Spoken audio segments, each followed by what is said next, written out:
মাননীয় স্পিকার, আপনার মাধ্যমে মাননীয় মন্ত্রী মহোদয়ের কাছে আমার জিজ্ঞাসা, বর্তমানে বাংলাদেশে যে পরিমাণ পেঁয়াজের চাহিদা রয়েছে, আমাদের দেশে কিন্তু সেই পরিমাণ পেঁয়াজ উৎপাদিত হয়, কিন্তু সংরক্ষণের অভাবে আমরা প্রতি বছর ৬-৭ লক্ষ মেট্রিক টন পেঁয়াজ আমাদের নষ্ট হয়ে যায়।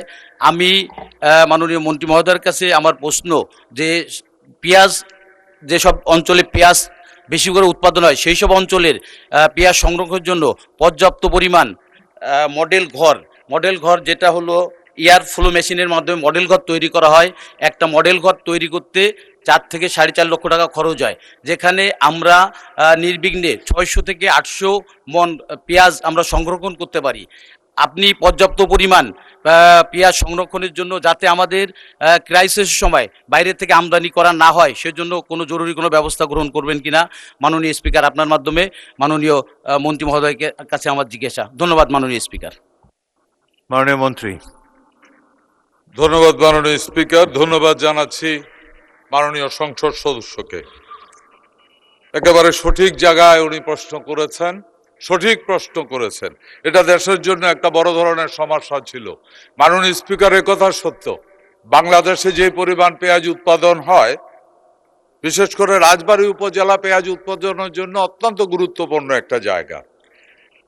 যে পরিমাণ পেঁয়াজ উৎপাদন হয়, এই পেঁয়াজ শুধু সঠিক সংরক্ষণ করতে না পারাতে ২৫ থেকে ৩০% পেঁয়াজ নষ্ট হয়ে যায়। এবং এরই মধ্যে আমাদের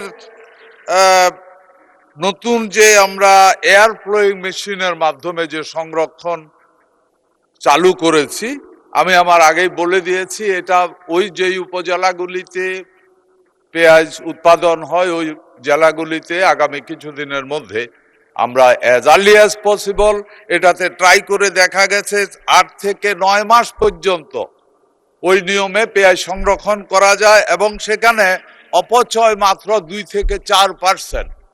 শুধু অপচয়টা যদি রোধ করা যায় তাহলে পেঁয়াজ একেবারে স্বয়ংসম্পূর্ণ হয়ে যাব। আমরা ওই সংরক্ষণের ওই মেশিনগুলি, যা এয়ার ফ্লো মেশিন যেটা, এটা ৮ থেকে ১০,০০০ আমরা খুব দ্রুততম সময় দেওয়ার ব্যবস্থা করছি। এবং এই মেশিনগুলি আমরা প্রায় ১,০০০ শুধু এই ২-৩টা উপজেলাতে আমরা আগামী সিজনে দেওয়ার ব্যবস্থা করার জন্য আমরা চিন্তা ভাবনা করছি। এটার হয়ে গেছে। আমরা আশা করি এতে করে বাংলাদেশের কৃষক পেঁয়াজ অপচয় থেকে বেঁচে যাবে, এই ক্ষতি থেকে বেঁচে যাবে, এবং বাংলাদেশ পেঁয়াজে স্বয়ংসম্পূর্ণ হবে ইনশাআল্লাহ। ধন্যবাদ আপনাকে মাননীয় স্পিকার।